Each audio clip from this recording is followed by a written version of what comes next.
This is an Eye on Annapolis bonus podcast. Well, I'll tell you, joining us on the phone today is an artist known for blending American roots music into something wholly his own, or their own, I guess. Together with his brother, Chris, there are the Wood Brothers, and they're coming to Maryland Hall right here in Annapolis on Tuesday, the 12th of August, for is going to be nothing more than an unforgettable evening, and it's part of a Ram's Head Presents show, and we're thrilled to be talking to Oliver Wood again here this morning. How are you?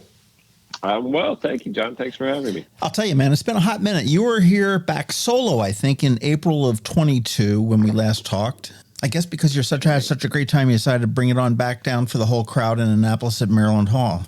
Of course. We love coming to Annapolis. Well, I'll tell you, before we get too deep into it, I did take a look just now, and tickets are still available. There are some, not a whole lot, but you can get them at ramsheadonstage.com, marylandhall.org, or if you want to feel fancy, you can get them at ramsheadpresents.com. Lots of places to get them. Your latest album, Puff of Smoke, just dropped a couple days ago, didn't it? It sure did, just on Friday. And that was your big 14th, if my math is right. Oh, something like that. I think you're right. Yep, we've been doing this a long time, and we've mastered it. Well, I mean, it's been 20 years, so I mean that's impressive. Yeah, and it looks like you're on tour supporting this album through early 26, and you've got a tough schedule there. So, but I mean, tell us about the album. Well, I think it's an album we're real proud of, and it was recorded here in Nashville, where I live. We have our own studio here, and amazing engineer named Brooke Sutton, who we collaborate with on the production side. And I don't know, I think this album is just a good marker of how our band has evolved over the years. We really make an effort to do something different than what we've done in the past. And I think we really achieved that. And we don't always know what that's going to be until we get in there and kind of experiment. But that's the nice thing about having our own studios. We can really, it's like a laboratory. We can go in there and just try stuff and get weird. And that's what we tried to do. And I think we did all right. Not being a musician, I can imagine that. I mean, you just go in and tinker and say, hey, how does this work? And I will say that when you do change things up like this, that's what keeps you fresh. That's what keeps you going for 20 years, man. Exactly right. Yeah. I think we've learned to really trust that we can kind of do whatever we want, and we're still going to sound like us. But if we really push it, we can come up with something new. And like you said, if we love it and we're having fun, that's how we keep this thing going. Well, that's where it really does. I mean, we've all seen shows where artists come up there and they're just playing the songs. Yeah. But when somebody comes up there and you look out, you can look out at the audience can look at the artist and go, I mean, here he is in this little podunk town of Annapolis, but he looks like he's having the time of his life. And that just brings a whole show to life. And you guys bring this stuff, time and time again to this. I mean, the audience totally gets into your shows.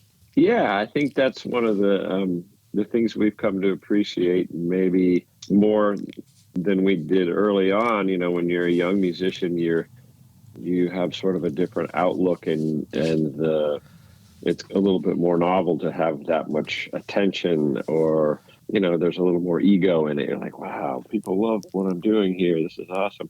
But I think as we get older, we appreciate the true connection, which sounds a little cheesy, but it's like we've been doing it long enough that what we find that what makes this an important job is the connection it brings, And so having a theater full of people who may be from all different walks of life and different politics, religion, et cetera, they're all kind of there for the same reason, and they're all connected, and we're connecting with them as well.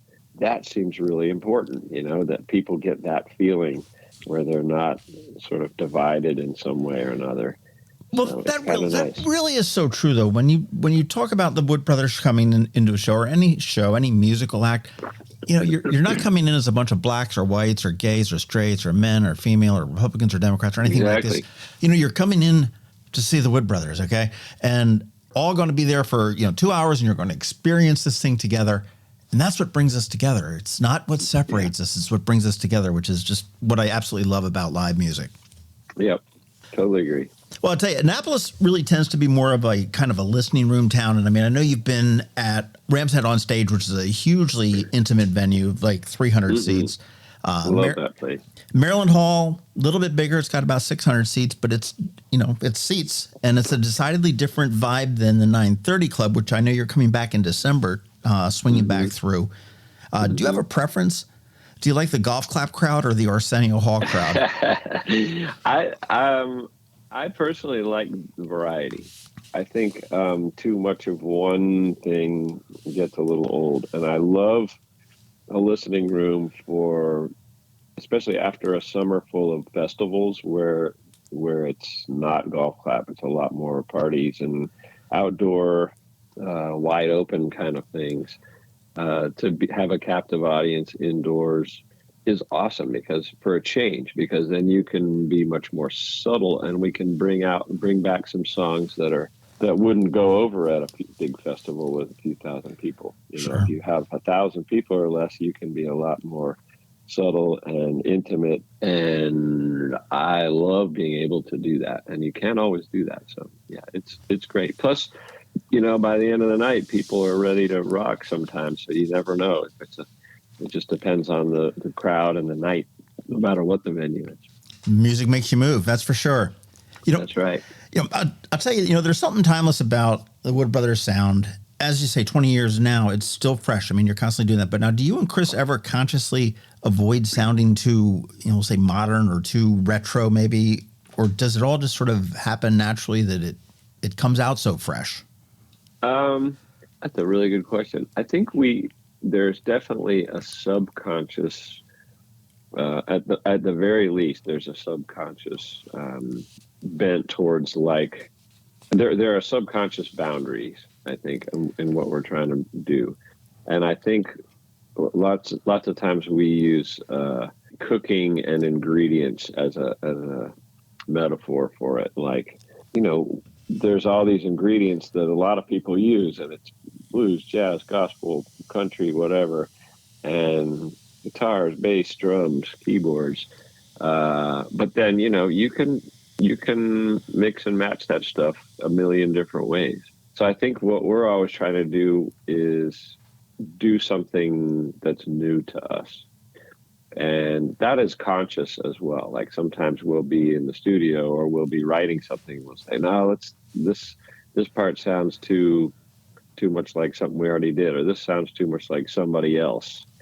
What can we do to mess it up? So sometimes it's like we were talking about being in the studio / laboratory. It's just a lot of experimentation and being open to, try something that's completely counterintuitive and see what happens. Just really get outside of the comfort zone and see where it takes you. I think that's the attitude we bring when we're writing the music. It's not a bad place to be, but yeah, beats a real job. Yeah, true. I read on Wikipedia, so I know this has to be true, that your dad was a molecular biologist, and I'll insert my own yawn there. But he played classic songs at family gatherings, but mom was a poet. So where did you guys get most of your talent?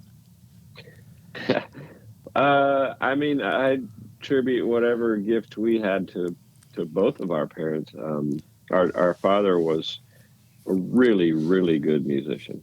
So even though he didn't pursue that as a career, he knew hundreds of folk songs and played guitar really well and sang really well and was great at any sort of family function. He could just entertain. It was amazing. Something we really took for granted. And then even more, we took for granted that our mother was a great poet and writer. And when you're a kid, poetry is something pretty abstract. So I don't think Chris and I appreciated that until later. So, we had someone who was very musical and someone who you could say was lyrical or who was a word person and storyteller. And between the two, I think that certainly seeped in. It's funny, you talked about, your dad was such a great musician, yet didn't choose that as his profession. We have the Annapolis Symphony Orchestra here. Our concertmaster is a pilot for Delta. And, is that right? Wow. I mean, he talks about, your dad was probably the best molecular biologist musician Yeah, I'd bet he was. Back when you were playing with King Johnson, I mean, did you ever imagine this kind of longevity and evolution for the Wood Brothers? I mean, you guys were together, and then you were not together, and then you said, hey, we need to be together. Yeah. I did not. I would never have guessed that. And I think, when Chris and I started and got together, the beautiful thing about it for me was that we reconnected as brothers, and we had something to reconnect over, which was the music. Because like you said, we had been apart, we went our separate ways after leaving home as young men, and we spent the next 10 to 15 years kind of growing up and with different people and playing different music, and we really did grow apart. So it was a cool way for us to reunite. And the fact that it turned into sort of our bread and butter, it's kind of like a family business, although it's a creative one. It's still something that we've had to work hard on and maintain over the years. And I would not have expected that. I just was enjoying it we have a new album out that came out on Friday, and that you mentioned, and there's a song on there called Slow Rise to the Middle, and it's all about what we've joked we've been doing. As opposed to a meteoric rise to the top, we've had a very slow and steady rise to the middle over the last 20 years, and we're so grateful that we didn't just burn right out in the beginning, or that it's even lasted this long, and that we've been making a living and making music that we're proud of. You guys have done some collaborations with some pretty iconic folks through the years. I mean, is there one collaboration that still gives you goosebumps, or maybe there was one that got away or never happened, but you would love to have? Well, I'd say one of my fondest memories, and it was not recorded or anything, but we got to play some shows with Levon Helm. And we got to play shows with him at his barn, so in a very intimate setting, as well as some theater shows and stuff. But he was so gracious, and he invited us to sing, get on stage, and so I've stood right next to Levon Helm and sang The Wait and Ophelia and stuff like that with him. And I get chills thinking about that, because that's one of my heroes, and so I consider that such an honor, Fantastic. As we start to wrap up, though, I mean, you guys, as you said, 20 years, you've got your 14th album here, Puff Smoke. Yep. Is there one song that's going back through your catalog that you just never tire of, or maybe it's something off the new one that you're just totally into? Oh, boy. I don't get tired of playing any of the old songs, to be honest. We have some that I think people sort of expect to hear, but there is a one off the new album called Pray God Listens that I'm really proud of, and it just feels really good to play every night. And it's one of the songs we've already been playing from the new album. Now we can play them all since the album's out, but it was one of the singles. Pray God Listens is one that I just think it's kind of weird and cool and silly, and feels good to play and sing, Absolutely. Well, I'll tell you, Oliver, we're thrilled to have you here, along with your brother Chris, coming through Annapolis on August 12th. That's Tuesday night, 7:30 p.m. at Maryland Hall. I am bummed that I can't make it because my daughter is getting married in New York City, and I can't afford Oh, wow. I can't afford any more doghouse time by missing that. I understand. Yeah, I wouldn't miss that. But for everybody else that is listening to this, if you've never seen the Wood Brothers live, this is your chance. You're going to find emotion, harmony, groove. It's all going to be wrapped up into one unforgettable night. Tickets, ramsheadonstage.com, marylandhall.org, or ramsheadpresents.com. For all things Chris and Oliver, you want to go to thewoodbros.com. And that will tell you all you need to know. If you do miss them here this week, they're coming back in December at 930 Club, and we love the 930 Club up in D.C., so put those dates on your calendar. But, Oliver, thank you so much for calling in today, and have a safe trip from Nashville to Annapolis, and can't wait to hear how the show was in Maryland Hall. Will do. Thank you so much, and I appreciate your time, too. All right, man. Have a good one. Thank you so much. Okay. Take care.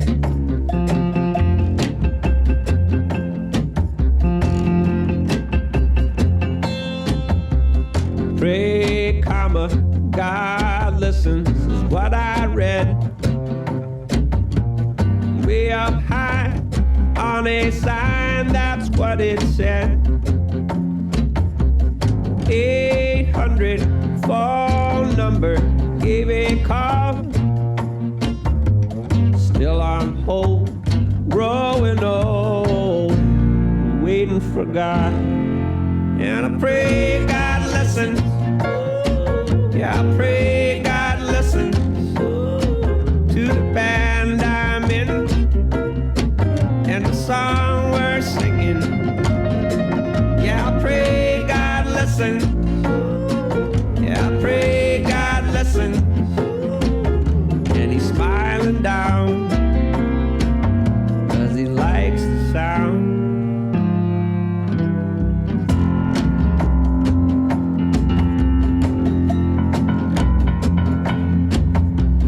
Pray, comma, God listens, say it's true. I need a girlfriend, guitar strings, transmission too. There's world peace, the hungry, the sick and all, the helpless, the hopeless, waiting for God. And I pray God listens. Yeah, I pray God listens to the band I'm in and the song we're singing. Yeah, I pray God listens. Well, I pray God listens.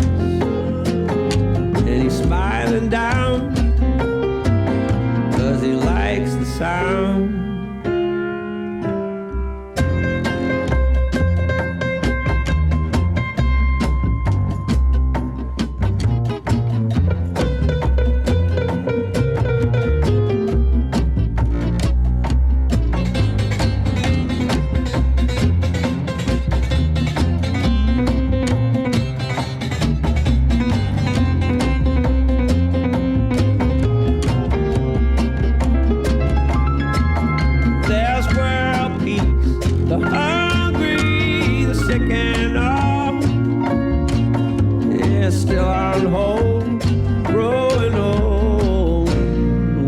For God, yeah, waiting for God, and I pray God listens.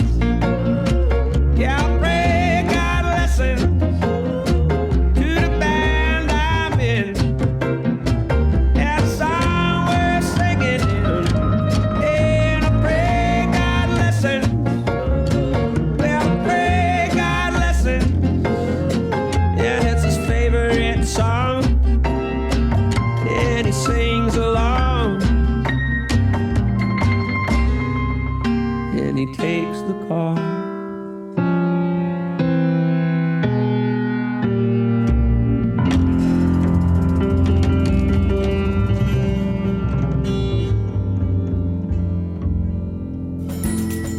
This has been a bonus podcast from Ion Annapolis. Please visit us at ionannapolis.net. Follow us on Facebook at All Annapolis and on Twitter at Ion Annapolis. And if you haven't subscribed to the Daily News Brief podcast, go for it. And all of your local news will be delivered to your phone, tablet, or smart device by 6 a.m. every Monday through Friday.